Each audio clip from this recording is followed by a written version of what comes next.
त्याला एक सीमा असते। संतोष देशमुखला ज्या पद्धतीनं मारलं, ज्या नीचपणानं मारलं, राक्षसी वृत्तीनं मारलं, तीच वृत्ती यामध्ये दिसून येते। परंतु या सगळ्या प्रकरणामध्ये कुणीही गंभीरतेनं दखल घेतलेली नाही। माननीय मुख्यमंत्री महोदयांना काल भेटलो, त्यांनी सक्त सूचना जालना एसपीना काल दिलेल्या आहेत। परंतु रोज उठून तुम्ही किती लोकांना मारणार? 5 मर्डर हे जालना जिल्ह्यामध्ये झालेले आहेत, त्याची पण मी यादी घेऊन आलेलो आहे। जवळपास 5 मर्डर गेल्या 2 वर्षात झालेले आहेत।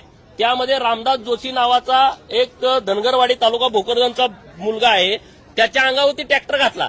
मी त्या गावात गेलो होतो, संतोष दानवे साहेब आणि नारायण कुचे साहेब माझ्यासोबत होते। नंतर 29/6/21ला डोंगरगाव सायगावला तिथल्या एका मुलाचा मर्डर केला, शिवाजी बाबासाहेब पितळे। त्यातले अजून काही आरोपी अटक व्हायचे बाकी आहेत, त्रुटीमुळे काही सुटले। पाटोदा तालुका मंठा जिल्हा जालना इथं किरकोळ कारणावरनं तुकाराम आबासाहेब सरावणे याचा मर्डर करून टाकला। एक नाही अशी अनेक प्रकरणं आहेत।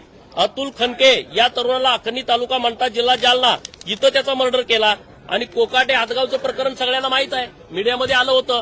तिकडं लातूरला माऊली सोट नावाचा पोरगा प्रेम प्रकरणातून त्याचा मर्डर करून टाकला। 2.5 तास त्याला मारत होते, 2.5 तास पाणी मागितल्यानंतर त्याच्या तोंडात लघुशंका केली। 2.5 तास कुणालाही जवळ येऊ दिलं नव्हतं, दवाखान्यात द्यायचं म्हटलं तरी।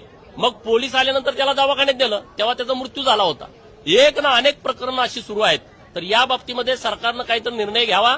भटक्या विमुक्तांच्या वरती जे अन्याय होत आहेत, भटक्या जमातींच्या वरती जे अन्याय होत आहेत, त्यांना संरक्षण देण्यासाठी अॅट्रॉसिटी ऍक्ट अंतर्गत काहीतरी निर्णय सरकारनं घेण्याची आवश्यकता आहे। आणि अशी मागणी आज आम्ही सरकारकडे करणार आहे। गृह विभागाचं 2 वर्षामध्ये 5